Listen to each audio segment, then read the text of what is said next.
Salut ça. Tu vas bien? Ça va bien toi? Ben oui, ça va. Mhm. Écoute, ces temps-ci, on touche l'immigration sur plusieurs angles différents. Tout à fait. Bonjour à tous nos téléspectateurs. Effectivement, Will et moi, on veut toucher l'immigration sur tous les angles qui sont importants. Alors là, on est en train de vous parler de l'immigration, les conséquences qui sont spirituelles, les conséquences au niveau de la famille et les conséquences psychologiques pour un immigrant quand cette personne laisse sa terre natale, Mhm. embrasse Mhm. une autre culture, un autre pays. Mhm. Alors récemment, le Québec a invoqué plusieurs raisons Mhm. pour réduire l'immigration au Québec. Mhm. Que ce soit pour protéger la langue française, Mhm. que ce soit la capacité qu'ils ont, la capacité d'accueil qui est limitée, Mhm. que ce soit aussi les préoccupations identitaires. Mhm. Mais ce qu'on va toucher, Will et moi, est complètement différent de ce qui se parle, de ce qui se discute sur les radios. On va discuter un immigrant, comment il est touché, comment il est affecté, lui principalement, sa famille Mhm. et aussi sa vie, son passé et son futur. Tout à fait. Alors, Will, on y va? On y va? Il n'y a pas de meilleure personne comme Oui. toi et moi. Ah, mais bien sûr. immigrants. On est passé par là pour toucher ce point-ci. Exactement, oui. Alors, si on regarde du point de vue, alors moi je vais me mettre dans la position, Will, d'une personne qui ne connaît rien de l'immigration, Mhm. qui essaie de comprendre c'est quoi un immigrant, premièrement, Mhm. et qu'est-ce que l'immigrant perd Mhm. en termes d'identité, Mhm. en termes financiers, Mhm. en termes de relations sociales, physiques, et c'est quoi les impacts sur sa famille et sur son intégration à court, moyen et long terme. Will, parle-nous un petit peu de ton expérience d'immigrant. Ouais. Dis-moi, sur quel type d'immigration, tu sais quel grand type d'immigration tu es rentré ici au Québec? Mhm.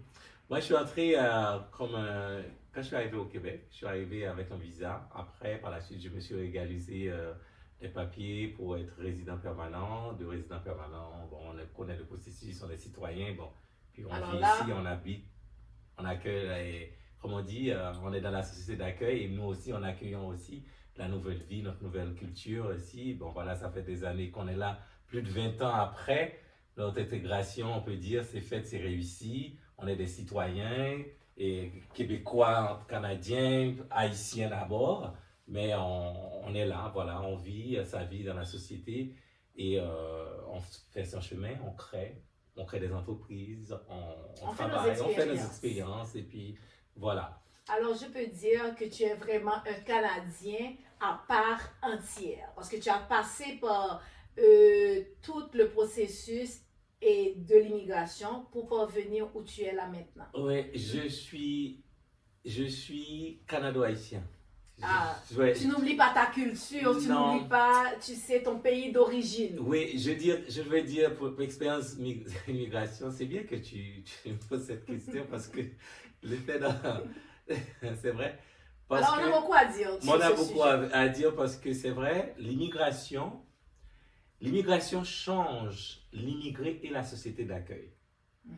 Le visage de l'immigration. C'est ce que ça change. D'abord l'immigré, mais aussi la société d'accueil, puisque quand je suis arrivé à Montréal il y a 20 ans, lorsque j'étais dans un wagon de métro, j'étais le seul noir avec Robert, mon ami, qui est décédé, que tu connais. Et puis parfois on fait des blagues, on dit, on est deux mouches dans le lait. Donc, ça veut dire aujourd'hui, ce n'est plus le cas quand tu prends le métro, tu Alors, vois beaucoup de- vraiment, ouais. il y a une bonne multiculturalisme, c'est Beaucoup bien. de choses ont changé. Beaucoup de choses ont changé. Alors moi, et certes, tu nous as parlé d'un point de vue et très personnel à toi, comment tu es entré, etc. Moi, tu le sais déjà, je suis entrée sur le programme d'immigrants qualifiés. Mhm. Alors, ce processus, qu'est-ce que ça englobe? Ça englobe que, tu sais, tu as déposé tes papiers, tu as soumis tes diplômes, etc. Et tu es entré finalement, tu as donné le CSQ, le certificat de sélection du Québec, qui est un processus qui est long, parce que je venais d'Haïti, ça a pris plus de 3 ans pour qu'on termine ce processus-là, c'est long. Et puis finalement, oui, je suis ici, comme toi aussi. Écoute, j'ai intégré le marché du travail.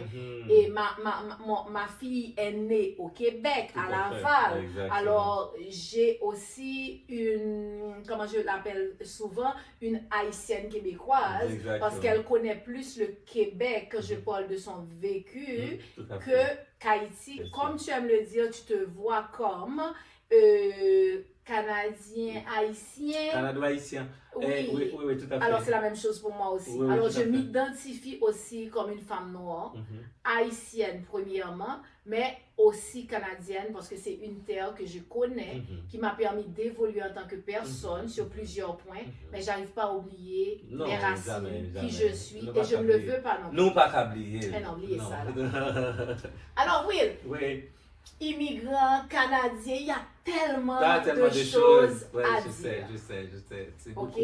Comment on est affecté par cette intégration sur le marché social, sur le marché du travail? C'est que Ça a été quoi pour toi? Et je parle de mon expérience. Je parle de mon expérience, mais mon cas a été particulier pour l'intégration sur le marché du travail, puisque dans mon domaine de coiffure, c'est ce que tu vois, c'est la pratique. Les gens, c'est pas ton origine, mais est-ce que tu coiffes bien, est-ce que tu coupes les cheveux.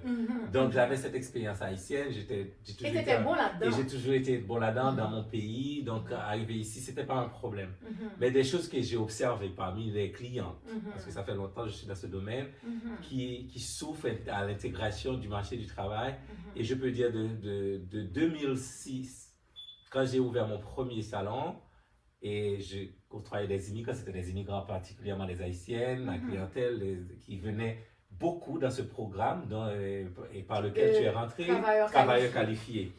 Et ce que j'ai constaté, il y avait l'immigration, non seulement ça change l'immigré, mais ça bouleverse aussi la vie des immigrants. Au niveau familial, des divorces aussi, parce que le poids de stress que les familles vivent et versus comment intégrer le marché du travail, ils ne peuvent pas trouver du travail parce que surtout ceux qui sont arrivés comme toi, par le biais de programmes et de travailleurs qualifiés, il y a plein de choses qu'on nous dit. Il ne faut jamais oublier que le rêve du Canada vous vendre, c'est vous allez avoir une belle carrière, une belle vie, mais la réalité, on ne vous a pas dit qu'il y a une réalité que vous allez faire face vraiment au système d'emploi, par exemple, le marché caché, tu ne sais pas, mais on va vous dire que vous pouvez envoyer votre CV sur plein de sites, on va vous appeler, et la réalité... Je suis passée par là. C'est autre chose. Avant que tu continues, j'aime bien la lancée que tu es en train de prendre, mais ce qu'on ne nous dit pas, c'est la reconnaissance des diplômes étrangers. Je te dis, là, c'est la première barrière qu'un immigrant fait face quand tu viens ici. Parce que là, tu intègres un programme. Je ne veux pas que tu oublies ton point de vue, mais je pense que c'est important avant de te laisser continuer. Tu as appliqué comme travailleur qualifié. Qu'est-ce qu'on regarde? On regarde si tu es capable de parler leur langue, que tes diplômes, tu les as acquis en français, que tu as une expérience pertinente dans le domaine pour lequel on te laisse immigrer dans leur pays, tu soumets tes papiers, ils sont déjà au courant que tu es, alors disons la première étape, que tu es déjà qualifié. Alors c'est une préqualification. Maintenant, qu'est-ce qu'on te dit? On te dit, ok, comme tu l'as dit tantôt, tu pourras soumettre tes documents, tu pourras les faire évaluer, tu pourras avoir comment tu dis ça encore quand tu soumets tes papiers, on fait une reconnaissance d'acquis. Oui. Alors là, tu as cette reconnaissance d'acquis. Tu as été préqualifié pour venir dans une province et puis là, maintenant, tu es sur le marché du travail, tu commences à appliquer. Mais ce qu'on ne t'a pas dit, c'est que ton diplôme étranger n'est pas qualifié. Et tu ne peux pas exercer souvent dans ces domaines pour lesquels tu as été préqualifié. Oui, tout à fait. Il y a des médecins qui sont obligés de recommencer comme infirmières. Ou bien comme infirmiers, des chauffeurs de taxi. Des chauffeurs de taxi. Ou n'importe quoi. Maintenant, ce que ça pose, la pression mentale, c'est pas expliqué. Parce que là, tu sors de ton pays, tu fais un choix. Et des fois, les choix ne sont pas faciles. On va en revenir tantôt. Mais je pense que c'est important que les personnes qui nous regardent comprennent. Parce qu'on te dit que tu es préqualifié pour venir travailler, mais on ne te dit pas que le diplôme pour lequel on t'a préqualifié n'est pas reconnu. N'est pas reconnu où tu arrives. Exactement.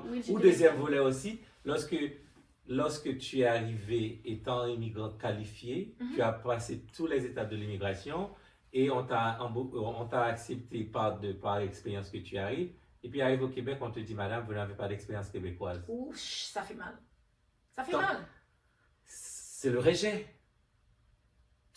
L'immigrant vit un rejet d'abord pour accéder au marché du travail. Et souvent, des personnes qui étaient très compétentes dans leur métier, dans leur pays, pour lequel on est venu les chercher, recruter avec promesse de qualification égale. Et tu arrives ici, on te dit, madame, je suis désolé, mais vous n'avez pas d'expérience québécoise, mais votre diplôme n'est pas diplôme d'ici. Et cette présélection, Will, je suis passée par là, se fait à la loupe. Oui, exactement. C'est pas une sélection qui est simpliste. Oui. C'est vraiment, on est en train de voir, ok, est-ce que tu as, c'est quoi ton niveau, c'est quoi ton degré universitaire? On cherche des personnes, tu sais, qui ont un degré universitaire. Est-ce que tu as un bac? Ils sont en train de prendre la crème de la crème dans les secteurs qui sont en train d'aller chercher les immigrants. Ah ben, mais bien sûr, parce que n'oublie pas la politique de l'immigration du Canada, qui était de célébrer le multiculturalisme en 1971. C'est de là que on va faire de l'immigration, au lieu de baser sur l'origine ethnique, on va aller dans les compétences par l'immigration de points. Donc, qu'est-ce qu'on va faire? Si on va faire rentrer des immigrés, on va faire rentrer des immigrés qui sont qualifiés, capables de travailler avec une bonne éducation. Mais ces immigrés-là, on sait que le système, puisque tout ce qui gère la reconnaissance de diplômes étrangers, c'est une institution. On sait qu'ils vont faire face à ces institutions, mais ce n'est pas le gouvernement canadien qui s'en occupe. Mais c'est le gouvernement canadien qui a fait la promesse de te recruter sur la reconnaissance de tes expériences. Avec le rêve que tu pourras justement t'intégrer facilement que sur tu le pourras marché. te trouver un bon travail parce que tu es déjà préqualifié. C'est exactement, avoir une belle vie professionnelle au Canada, parce que c'est ce qu'ils vendent, ils miroitent ce côté, mais on ne va pas dire, mais il y a une institution qui vont... Est-ce qu'on va reconnaître mes diplômes? Est-ce que je pourrais être payé à valeur égale, compétence égale, avec quelqu'un qui est déjà sur le marché, etc. Donc tout ça, on ne vous a pas dit parce que il y a une chose qu'il faut comprendre. Nous sommes tous des immigrants. Quand on passe par ce genre de processus d'immigration qualifié, il faut savoir que qu'est-ce qui crée la demande? Ce sont des entreprises. Et les entreprises, ils travaillent avec les institutions pour les formations, la qualification. Et là, les entreprises, encore, c'est les autres tous ces programmes-là, ce n'est pas pour le gouvernement. Le gouvernement ne t'accueille pas, ok, parce qu'il crée un boulot pour toi. Il t'accueille parce qu'il y a des entreprises qui font en demande des travailleurs qualifiés. Donc, étant donné que l'immigration, c'est sur la responsabilité fédérale et provinciale, donc, les entreprises, ils vont appliquer, ils vont commencer par dire, OK, nous avons tant de postes, on peut combler tant d'immigrants par mois. C'est comme ça qu'ils travaillent pour aller chercher les qualifications par demande des entreprises. Et c'est là que l'immigrant, on le voit, on sait déjà qu'on ne va pas reconnaître votre diplôme. Mais on ne peut pas le dire parce qu'on veut des gens aussi capables de combler des postes et très bien formés pour des postes sous-payés. Parce que ça crée l'avantage. Ouais. Déjà. Mais c'est qu'on ne vous a pas dit que les institutions ne vont pas reconnaître votre diplôme, mais on va prendre cette qualification et vos expériences pour vous qualifier. C'est un cercle vicieux. C'est un cercle vicieux, tu as parfaitement raison, mais si je regarde un petit peu plus loin, il y a une perte économique qui est énorme. Quand tu regardes le pays que tu es en train de laisser perdre la crème de la crème, parce que ce pays-là a contribué à ta formation, bien sûr. Ce pays a investi en toi comme personne, que ce soit au niveau, tu sais, poussé sur l'échelle de l'éducation, que ce soit sur, tu sais, ta force physique. Alors ce pays-là est en train de perdre, tu sais, toutes ces expériences, cette substance intellectuelle, etc. Et maintenant, tu te retrouves de l'autre côté de la barrière, sachant que oui, on va bien t'intégrer, et ce pays-là ne t'utilise pas à ta juste valeur. Maintenant, les conséquences sont énormes, économiques, des deux façons, et toi, comme immigrant, tu es obligé de vivre parce que tu as déjà laissé ton pays, Mhm. tu as déjà fait le saut. Ou parfois tu as tout vendu avant de partir. Ben oui, tu n'as presque rien. Mhm. Des fois, tu arrives avec toute ta famille sur le programme où je suis rentrée. Mhm. Mais il y a d'autres programmes aussi qu'on ne touche pas, oui, Mhm. que les personnes viennent Mhm. seules pour pouvoir acquérir une certaine stabilité économique Mhm. et par après Mhm. aller chercher leur famille. Mhm. Tu sais qu'ils ont laissé Regroupement familial. regroupement familial. Mhm. Et maintenant, cet immigrant